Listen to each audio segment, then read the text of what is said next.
అందరికీ నమస్తనుల్లా welcome to MR media Telangana. This is Rekha. Congress party అధికారంలోకి వచ్చింది, 6 గ్యారంటీలు ఇచ్చింది, అలవిగాని హామీలు ఇచ్చింది. 6 గ్యారంటీల కింద సబ్ గ్యారంటీలు 13 ఇచ్చింది, 420 హామీలు ఇచ్చింది. కొండ మీద కోతిని తెచ్చి పెడతా అని చెప్పింది, ప్రజలను మోసం చేసింది. ప్రజల నుంచి తీవ్రమైన వ్యతిరేకత ఇప్పుడు రేవంత్ రెడ్డి మీద ఉన్నది. ఇదంతా నేను ఎందుకు మాట్లాడుతున్నా అంటే, ఈ వీడియోలో మనం మాట్లాడుకుందాం ఈ అంశాలన్నీ. ఒక సబ్స్క్రైబ్ చేసుకొని, మీ యొక్క సబ్స్క్రైబ్ నాకు ఎంతో బలాన్ని ఇస్తుంది. రైట్, ఇక ముచ్చట్లకు పోతే, ఈ హామీలు ఒగెత్తైతే కేసీఆర్ను బదనాం చేయాలి, కేసీఆర్ ఇమేజ్ను డ్యామేజ్ చేయాలి, కేసీఆర్ని ఎట్లా పెట్టి కేసీఆర్ మీద పగ సాధించుకోవాలి. నన్ను ఓటుకు నోటు కేసులో అరెస్టు చేసిండ్రు. ఓటుకు నోటు కేసులో ఎవరు అరెస్టు చేసిండ్రు? రేవంత్ రెడ్డిని. నోట్ల కట్టలతోని అడ్డంగా దొరికిపోయింది కదా రేవంత్ రెడ్డి. ఆయనను ఎవరో అరెస్ట్ చేసినట్టు, ఆయనను ఎవరో జైల్లో పెట్టినట్టు ఈ పగ సాధింపు నాకు తెలిసి ఆయన ఓటుకు నోటు కేసులో దొరికిపోయినందుకు ఆ పోలీసులు అరెస్ట్ చేసి జైల్లో పెట్టినందుకు కాదు ఇదంతా. వాళ్ళ గురువును కట్టుబట్టలతోని కరక్కట్టదాకా ఉరికిచ్చినందుకు వాళ్ళ గురువు అయిన రేవంత్ రెడ్డి ఆడుతున్న డ్రామానేమో అనిపిస్తూ ఉన్నది. రేవంత్ రెడ్డి తీసుకుంటున్న నిర్ణయాలు బట్టి మనకు చూస్తూ ఉంటే నిజంగా చెప్పాలంటే రాష్ట్రంలో ఎన్నో సమస్యలు ఉన్నాయి. ఆ సమస్యల మీద దృష్టి పెట్టకుండా, ఇచ్చిన 6 గ్యారంటీల మీద శ్రద్ధ పెట్టకుండా, ఇచ్చిన 6 గ్యారంటీలు అమలు చేయకుండా, ఒక అంశం గురించి బాగా రేవంత్ రెడ్డి అధికారంలోకి వచ్చినప్పటి నుంచి తహతహలాడుతూ ఉన్నాడు.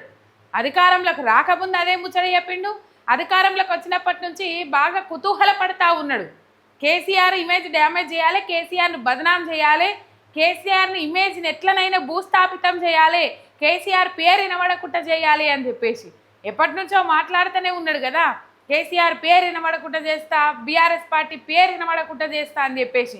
కేసీఆర్ పేరు వినబడకుండా చేసుడు కాదు కదా, కనీసము కేసీఆర్ అని నువ్వే 20 సార్లు తలుస్తా ఉన్నావు. ఏ సభ పెట్టినా, ఏ సమావేశం పెట్టినా జనాలను మరిపించడేమో కానీ నువ్వే 20 సార్లు 30 సార్లు తలుస్తా ఉన్నావు. ఇక జనాలు ఏడ మర్చిపోతారు చెప్పు రేవంత్ అన్న. ఎంత ఘోరం, అయితే దారుణం అంటే, మొన్ననే కేసీఆర్ వార్నింగ్ ఇచ్చిండ్రు జగిత్యాల సభలో. నువ్వు 1000 జన్మలెత్తినా నేను చావన్నా కొడుక అని చెప్పేసి మాట్లాడింది. అంటే కేసీఆర్ తెలంగాణ రాష్ట్రాన్ని తెచ్చిన వ్యక్తిగా, సాధించిన వ్యక్తిగా, తెలంగాణ రాష్ట్రాన్ని సంపాదించి పెట్టిన బీఆర్ఎస్ పార్టీ పేరు ఎప్పటికీ చిరస్థాయిగా నిలిచిపోతుంది. అది చరిత్ర పుటలల్లో సుస్థిరం పదిలం అంతే. ఎవరు దాన్ని తుడిచేయలేరు, ఎవరు దాన్ని చెరిపేయలేరు. టీఆర్ఎస్ అంటే కేసీఆర్, కేసీఆర్ అంటే టీఆర్ఎస్. ఇప్పుడు బీఆర్ఎస్ అయినా అప్పుడు టీఆర్ఎస్ అయినా కేసీఆర్ బ్రాండ్ అంతే. కేసీఆర్ పేరు బదనాం చేయాలి, కేసీఆర్ను ఆగం చేయాలి, లేకపోతే అట్లా చేయాలి ఇట్లా చేయాలని చెప్పేసి వాళ్ళ అధికారంలోకి రావడం కోసము 2 పార్టీలు కుమ్మక్కాయి, అటు చంద్రబాబు నాయుడు సహాయం కూడా తీసుకొని ఒక్క దెబ్బకు 2 పిట్టలు అన్నట్టుగా కాళేశ్వరం మీద ఏడ్చిండ్రు, బాగా ఏడ్చిండ్రు. కాళేశ్వరం కుంగింది, కాళేశ్వరం కొట్టుకపోయింది, కాళేశ్వరం పని అయిపోయింది, ఇక కాళేశ్వరం ఖాళీ చేస్తాండ్రు. ఇవన్నీ మరి కాళేశ్వరం ఖాళీ చేస్తే ఇప్పుడు పండుతున్న పంటలకు నీళ్ళు ఎక్కడి? నీళ్లు వదలండ్రి మహాప్రభు అని చెప్పేసి రైతన్నలు రోడ్ల మీదకి వచ్చి ధర్నాలు చేస్తే కానీ ఇలా నీళ్లు వదిలిపెడతలేరు కదా. మరి ఆ ధర్నాలు చేస్తే కూడా వదిలిపెడతా ఉన్నారు కదా. ఆ నీళ్ళన్నీ ఏడికెళ్ళి దేవి పోస్తూ ఉన్నారు ఈ కాంగ్రెస్ మంత్రులు అయింది రేవంత్ రెడ్డి. ఏడికెళ్ళన్నా దేవి పోస్తుండ్రా, బిందెలు పట్టుకొచ్చి పోస్తుండ్రా?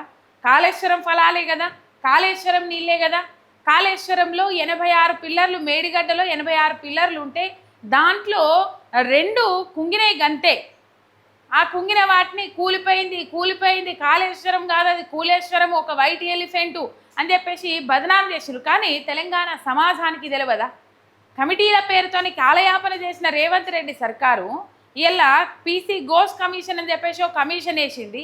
ఆ కమిషన్ ఒక 600 పేజీల, ముందుగాల 2 నెలలకేసి, తర్వాత 3 నెలలు, తర్వాత 9 నెలలు, తర్వాత ఏడాది వాళ్ళ ఇష్టం ఉన్నట్టు పొడిగించుకుంటూ పోయిండ్రు కదా. ఇప్పుడు ఏం చెప్పింది కాళేశ్వరం కమిషన్ రిపోర్ట్? ఏమొచ్చింది? పీసీ ఘోష్ నివేదిక ఏం నివేదిక ఇచ్చింది? ఆ నివేదికను పట్టుకొని హైకోర్టు ధర్మాసనం దగ్గరికి పోతే హైకోర్టు ధర్మాసనం ఏ విధమైన సమాధానం ఇచ్చింది? చెల్లు అనిపించే సమాధానం ఇయ్యలేదా? కాళేశ్వరం కమిషన్ నివేదిక ఆధారంగా, పీసీ ఘోష్ కమిషన్ నివేదిక ఆధారంగా హరీష్ రావు మీద కానీ కేసీఆర్ మీద కానీ ఎటువంటి చర్యలు తీసుకోవడానికి లేదు. సరే, కమిషన్ ఏర్పాటును సమర్థిస్తున్నాం కానీ ఇందులో రూల్స్ ఫాలో కాలేదు, రూల్స్ అండ్ రెగ్యులేషన్స్ ఎక్కడా అమలు చేసినట్టు కనబడతలేదు. సెక్షన్ 8 కింద నోటీసులు ఇవ్వలేదు, పిలవలేదు, క్రాస్ ఎగ్జామినేషన్ జరగలేదు అని చెప్పేసి కేసీఆర్ పిటిషన్ వేస్తే ఆ పిటిషన్ మీద విచారణ జరిపిన హైకోర్టు ధర్మాసనం రేవంత్ రెడ్డి చెంప చెల్లుమనిపించేటట్టు చేసింది. అదొకట. కాళేశ్వరం అయిపోయిందా? కాళేశ్వరం అయిపోయిన తర్వాత ఏం ముంగటేసుకున్నాడు? ఫార్ములా ఈ కార్ రేస్ అని చెప్పేసి అదొకటి ముంగటేసుకున్నాడు. ఫార్ములా ఈ కార్ రేసు అని చెప్పేసి ఏడిసి కొండను దవ్వి ఎలకను కాదు కదా, ఎలక తోకను కూడా పట్టలేకపోయినరు. పసలేని కేసులు, ఇది లొట్టపీసు కేసు అని చెప్పేసి బీఆర్ఎస్ వర్కింగ్ ప్రెసిడెంట్ కేటీఆర్ ఎప్పుడు చెప్తానే ఉంటారు. అట్లా కేసీఆర్ను బదనాం చేయాలి, హరీష్ రావును బదనాం చేయాలి, హరీష్ రావు ఇమేజ్ ప్రజలలో తగ్గించాలి, కేటీఆర్ ఇమేజ్ ప్రజలలో తగ్గించాలి అని చెప్పేసి ఫార్ములా ఈ కార్ రేస్ అని చెప్పేసి ఓ డైవర్షన్ డ్రామా ఎత్తుకున్నాడు. తర్వాత ఫోన్ ట్యాపింగ్ కేసు అని చెప్పేసి ఈ ఫోన్ ట్యాపింగ్ కేసు ఏదైతే ఉన్నదో, ఈ ఫోన్ ట్యాపింగ్ చేసిర్రు, అవి ట్యాపింగ్ చేసిర్రు, ఇవి ట్యాపింగ్ చేసిర్రు అని చెప్పేసి దాని మీద ఒక సిట్టు విచారణ ఏర్పాటు చేసి సిట్టు కమిటీని ఏర్పాటు చేసి కేసీఆర్ను పిలిచిండ్రు, హరీష్ రావును పిలిచిండ్రు, కేటీఆర్ను పిలిచిండ్రు, సంతోష్ రావును పిలిచిండ్రు. మరి ఏమైంది? ఒక ఉత్కంఠ రేపిరు మొత్తం మీద. ఏమవుతుంది, ఏం కథ అని చెప్పేసి డైవర్షన్ పాలిటిక్స్లో భాగంగా ఇదంతా నడిపించిండు. ఇవాళ 69వ ఢిల్లీకి పోయిండు. ఏమిటికి పోయిండు అలా ఢిల్లీకి? కేరళలో నువ్వే గెలిపించినావు, మిగతా రాష్ట్రాలలో ఆగమైపోయింది, మన పార్టీ భూస్థాపితం అయిపోయింది. నిజంగా ఏ ఎన్నికలైనా ఒక్కొక్క దగ్గర కనీసం డిపాజిట్లు కూడా దక్కించుకోలేకపోతా ఉన్నది కాంగ్రెస్ పార్టీ. నిజంగా చెప్పాలంటే తెలంగాణలో ఇక మళ్ళీ కాంగ్రెస్ వచ్చే పరిస్థితి లేదు. అటు కర్ణాటకలో కూడా కాంగ్రెస్ గెలవది, బీజేపీ వస్తుంది అని చెప్పేసి చెప్తా ఉన్నారు.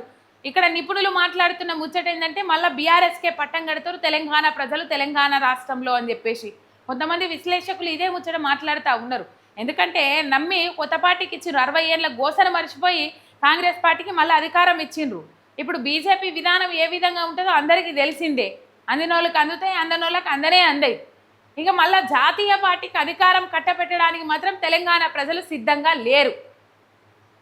ఇది ఉంచితే ఇప్పుడు ఏంటంటే మళ్ళా ఫోన్ ట్యాపింగ్ అయిపోయింది, కాళేశ్వరం అయిపోయింది, కాళేశ్వరంలో ఇంకా ఏం లేదు, పసలేదు, ఆగమైంది, మనం సుప్రీంకోర్టుకు పోయినా అక్కడ మన ఇచ్చతే పోతుంది అని చెప్పేసి దెబ్బ తాకినప్పటికి కూడా కేబినెట్ సమావేశంలో మంత్రులు ఆయన రేవంత్ రెడ్డి మాట్లాడుకున్నప్పటికి కూడా సుప్రీంకోర్టు ధర్మాసనంకు పోదామంటే ఈడనన్నా చెంపలే వాసినాయి, ఆడ మూతిపర్లు రాలుతాయి అని చెప్పేసి ఆగి సిబిఐ విచారణ కోరుతాము అని చెప్పేసి కేంద్రం మీద ఒత్తిడి తీసుకొస్తాము, బీజేపీ వాళ్ళు సపోర్ట్ చేస్తలేరు, బీజేపీ వాళ్ళు ఇప్పుడు సచ్చినట్టు ఏంటంటే ఇక్కడ కాంగ్రెస్ బీజేపీ కలిసికట్టుగా పనిచేస్తూ ఉన్నాయి.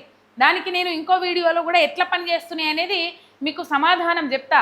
ఇదివరకు ఎన్నోసార్లు తేలిపోయినరు, కనీసం కాంగ్రెస్ పార్టీని నిలదీస్తలేరు, ప్రశ్నిస్తలేరు.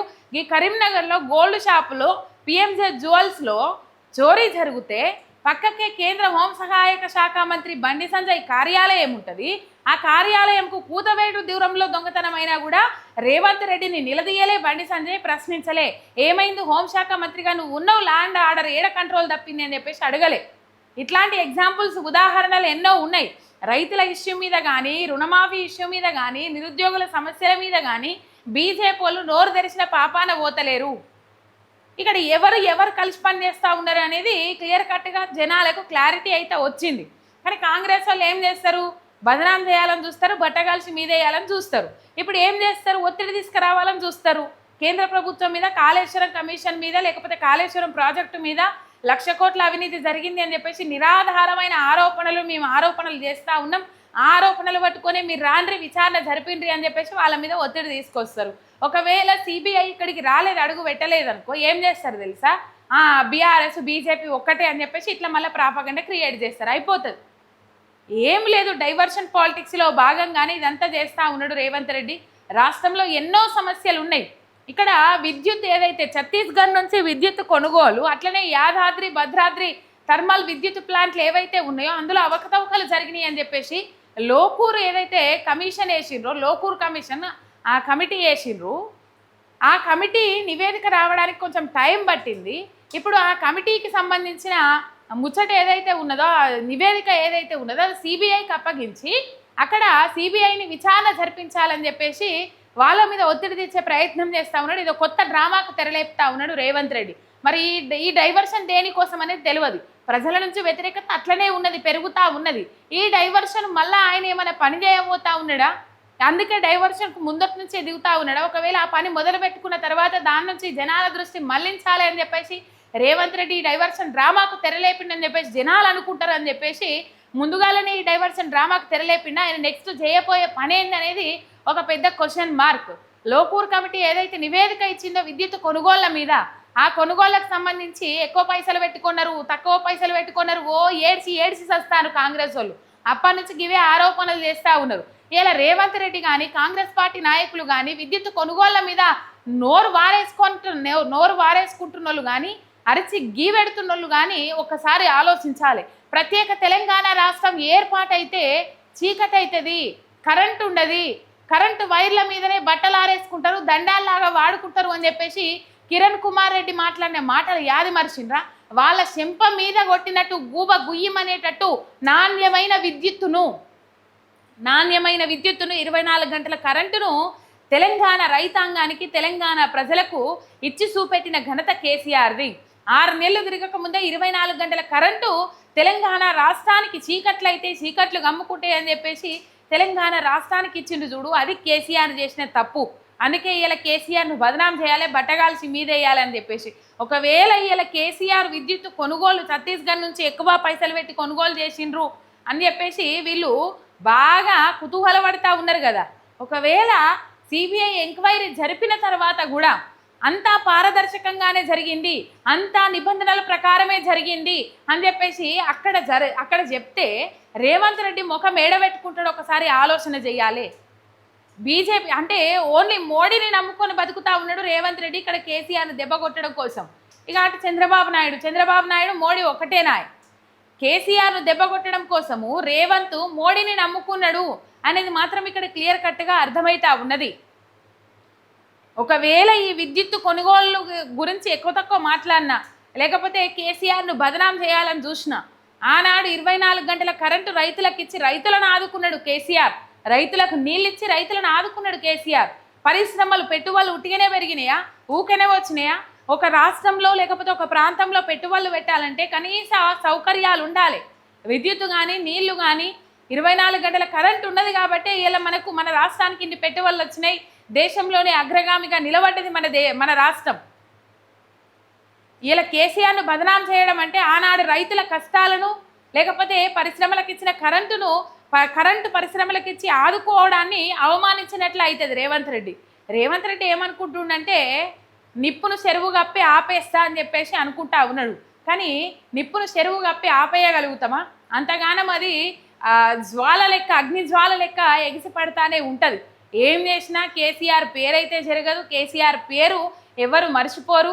నువ్వే 60 సార్లు జపం చేస్తూ ఉన్నావు. ఇంకా మంచి పొందిన పల్లెలు ఎన్నో ఉన్నాయి, కేసీఆర్ పథకాలు అందిన కుటుంబాలు ఎన్నో ఉన్నాయి. అన్నింటికి మించి తెలంగాణ రాష్ట్రాన్ని సాధించిన ఘనత కేసీఆర్కు దక్కుతుంది. సరే, అమరవీరుల త్యాగాలు ఉన్నాయి, అన్నీ కలిసినాయి.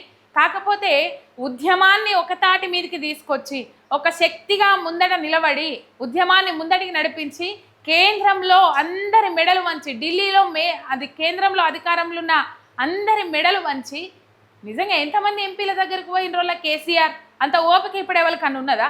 ఈ బీసీ రిజర్వేషన్లకు సంబంధించి 42% రిజర్వేషన్కి సంబంధించి ఎందుకో రేవంత్ రెడ్డి అందరు ఎంపీల దగ్గరికి ఓకపాయే. సంతకం పెట్టి పార్లమెంట్లో బిల్లు పాస్ అయ్యేటట్టు చేయని, మీ దండం పెడతాం, మీ కాలు మొక్తామని చెప్పేసి ఎందుకు అనకపాయే రేవంత్ రెడ్డి? తెలివి ఉండదు. రాష్ట్రంలో ఎన్నో సమస్యలు ఉన్నాయి, నిరుద్యోగుల సమస్యలు ఉన్నాయి, రైతుల సమస్యలు ఉన్నాయి. రైతుల ధాన్యం కొంటలేరని రైతులు పాపం రోడ్లు ఎక్కుతా ఉన్నారు, ధర్నాలు చేస్తూ ఉన్నారు, కొల్లాల కాడ కుప్పగూలుతా ఉన్నారు రైతన్నలు. ఎండ దెబ్బకు, పిడుగుబడి వానకు ఇట్లా కుప్పగూలుతా ఉన్నారు రైతన్నలు. 26 రోజుల నుంచి ఒక్కొక్క జాగాలలో 26 రోజుల నుంచి కాంటా పెట్టిన పాపాన పోతలేరట. రిటైర్మెంట్ బెనిఫిట్స్ ఇచ్చేటివి ఉన్నాయి, పెండింగ్ డిఏలు ఉన్నాయి, ఆశా వర్కర్ల జీతాలు ఉన్నాయి, అంగన్వాడీ టీచర్ల జీతాలు ఉన్నాయి, మీరు ఇత్తమన్న 2 లక్షల ఉద్యోగాలు, ఇవన్నీ సమస్యలు ఉన్నాయి. ఒక సమస్యల పుట్టగా తెలంగాణ రాష్ట్రము మనకిక్కడ కనబడతా ఉన్నది. 3,70,000 కోట్ల రూపాయల అప్పులు చేసిండ్రు. అప్పులు ఏం చేసిండ్రో తెలియదు. ఇక కమిషన్ల పేరుతోని, కమిటీల పేరుతోని కాలయాపన చేస్తుండు, డైవర్షన్ పేరుతోని రాజకీయం ఆడుతూ ఉన్నాడు, డ్రామా చేస్తూ ఉన్నాడు రేవంత్ రెడ్డి. కేసీఆర్ మీద ఇంకో కుట్రకు తెరలేపిండు. సిబిఐ ఎంక్వైరీ కోసము సిబిఐ లోకూర్ కమిటీ విద్యుత్ కొనుగోళ్ల మీద ఇచ్చిన నివేదికను సిబిఐకి అప్పగించాలని చెప్పేసి నిర్ణయం తీసుకున్నారు. ఇట్లున్నది వాళ్ళ కథ. కానీ ఎన్ని చేసినా కేసీఆర్ పేరును బదనాం చేసుడు, లేకపోతే కేసీఆర్ను బదనాం చేసుడు, కేసీఆర్ ఇమేజ్ను డ్యామేజ్ చేసుడు రేవంత్ రెడ్డితోని అనే పని కాదు. ఎందుకంటే రేవంత్ రెడ్డి మంచోడు కాదు. ఒకవేళ ఆయన మంచి ముద్ర వేసుకొని ప్రజలలో మంచి పేరు తెచ్చుకొని ఆయన మంచి ముద్ర వేసుకొని ఆయన ఒక మాట మాట్లాడితే ఇలా ఎవరైనా నమ్మే పరిస్థితి ఉంటుంది. ఇలా రేవంత్ రెడ్డి మాట్లాడితే దొంగ అన్నట్టున్నది అని చెప్పేసి అనుకోరా ఎవరైనా? అదే అనుకుంటారు. బరాబర్ తెలంగాణ సమాజం గదే అనుకుంటున్నది. ఇచ్చిన 6 గ్యారెంటీల మీద డైవర్షన్ కోసము, లేకపోతే ఇచ్చిన 6 గ్యారెంటీల మీద ప్రజల దృష్టి వెళ్లకుండా ఆయన ఏదో రాజకీయం ఆడుతూ ఉన్నాడు, కథ నడిపిస్తూ ఉన్నాడు. ఇది కథ. ఒక సబ్స్క్రైబ్ చేసుకొని సపోర్ట్ చేయండి. మీ ఎంఆర్ మీడియా తెలంగాణ శనార్థి.